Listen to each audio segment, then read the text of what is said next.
All right, let's just dive right in. We need to talk about dating. I mean, what is going on out there? Is the old school way of, wooing someone, that whole art of conquest, is it officially dead? Or has the world of dating apps and casual hookups actually made us smarter? Is this a new kind of freedom that lets us find what we're really looking for? Exactly. It feels like two totally different universes. We've got these two experts with completely opposite views, and we're going to break it all down. Look, if you've ever been even a little bit confused by modern dating, do us a favor and hit that like button. Let us know we're not alone in this, and you're going to want to subscribe because this is going to get interesting. Okay, let's just rip the Band-Aid off. The big, explosive question. Chloe, has hookup culture actually killed romance? Is it over? That's the question, isn't it? Are we just swiping ourselves into a corner, choosing convenience but losing any chance at a real connection? Or is this just how things work now? The natural next step? That's what we're here to figure out. So let's meet our two contenders. In one corner, we've got Dr. Alex. We're calling him the classic.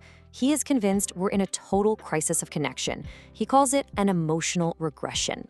And in the other corner, Professor Sophia, the evolutionist. She looks at the exact same world and sees something totally different. Not a crisis, but empowerment. She calls it emotional freedom, a chance for us to finally figure out who we are. I mean, these are two completely different realities. Okay, so let's start with that idea of conquest. The chase. Pursuing someone, winning them over. Is that like a fundamental part of falling for someone? Or is it just a really outdated game that we should have stopped playing a long time ago? This is really where the two sides start to clash. And Dr. Alex comes out swinging. He's saying hookup culture has basically turned people into disposable products. It's like, if there's no effort, there's no value. You're just building something that's designed to fall apart. It's a really strong point, the idea that all this convenience has maybe cheapened the very thing we're looking for. But then Professor Sophia flips the whole script. She argues that the so-called art of conquest was never all that romantic to begin with. It was just a rigid set of rules, often built on some pretty oppressive ideas about gender. Wow. So to her, what's happening now isn't a loss of value at all. It's liberation. We've been set free to connect on our own terms. That's a really powerful way to look at it. So that leads right into the next huge question. What actually makes someone attractive? Like, deeply attractive? Is it that whole thrill of the chase? Or is it something realer? An authentic connection between two people who are already whole on their own. This is where we get into the psychology of it all. Dr. Alex's entire argument really boils down to this one psychological idea: investment. It's simple, right? We value what we work for. He says the effort of old school dating, the planning, the waiting, that wasn't just for show. That was the glue that actually built value and respect into the foundation of the relationship. And here it is, side by side. For Dr. Alex, the classic view, value is all about that external effort, the investment, the chase. That's what creates attraction. But for Professor Sophia, the evolutionist, value comes from the inside. It's about authenticity, two complete independent people finding a genuine connection, not because one of them won a prize. But Dr. Alex throws a wrench in that because social media. He's basically saying, how can we value authenticity when everyone is just selling this perfect, fake version of their life online? How can you connect with someone who isn't even real? And that's a real challenge, Can you truly be authentic when you're also building a personal brand? If you've ever felt that pressure to be perfect online, drop a comment. We'd love to hear how you deal with it. Ooh, but Professor Sophia's comeback here is so sharp. She says when men complain that women are too picky on dating apps, they are missing the entire point. That selectivity, that's not a bug, it's a feature. It's a sign of empowerment. So she's not saying the system is broken, she's saying it's working. It's a call to action to invest in yourself first. Become someone of high value, instead of just complaining that the game is too hard. All right, so what are the long-term consequences of all this?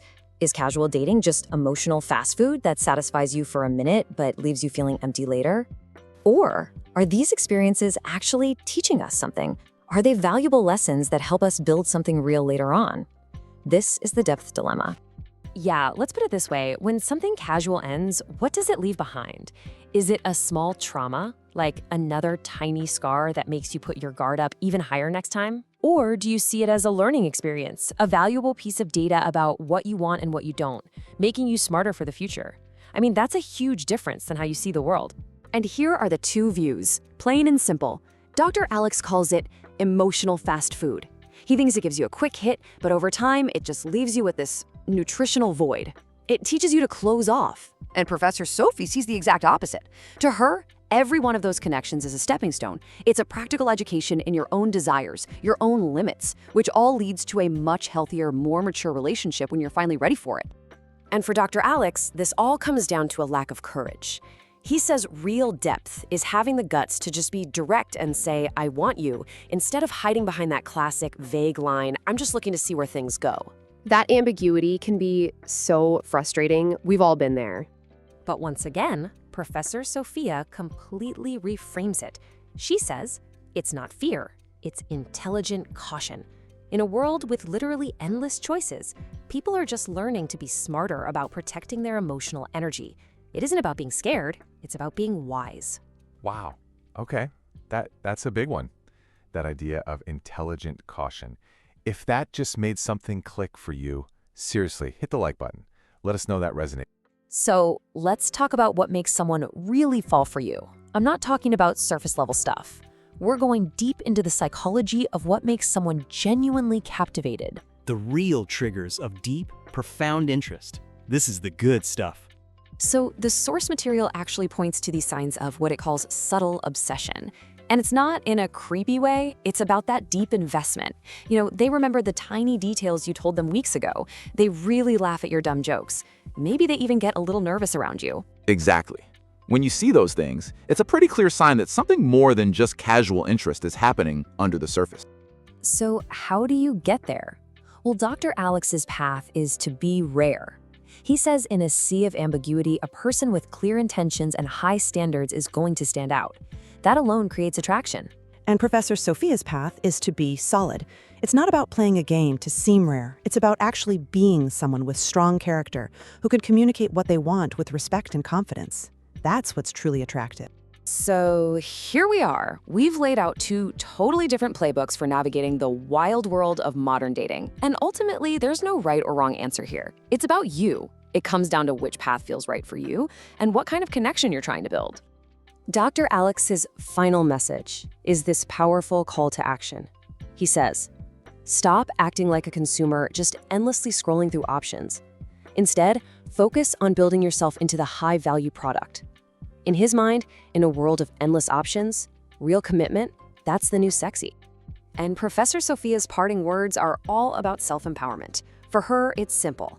The most important relationship you'll ever have is the one you have with yourself. It's not about finding the right person, it's about being the right person. For her, true, unapologetic authenticity, that's the new power. And that really leaves all of us with one final, very personal question to think about. After hearing all this, what are you actually building in your own life? And there's no judgment in that question. It's just an invitation to be really honest with yourself. Are your actions building towards a deep, lasting bond? Or are they building towards the next fling? Just knowing the answer can change everything. So what do you think? Are you on Team Alex with the classic approach, or are you on Team Sophia with the evolutionist view? Let us know in the comments. We really want to see how this breaks down for you all. And if you have a friend who is lost in the dating jungle right now, share this explainer with them. It could be the very conversation they need to hear. And don't forget to subscribe because we go even deeper next time. Thanks for hanging out with us.